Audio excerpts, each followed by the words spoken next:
our Sangguniang Bayan member, the Honorable Ariel Rose Laani Punzalan Gandan.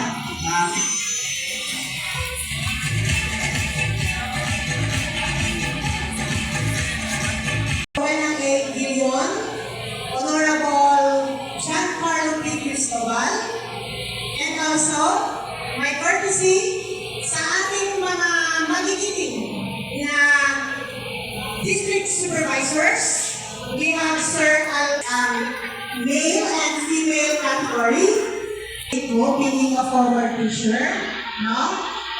Kaya lang somewhere along the way, medyo nag-change ang course ng career. So, nawala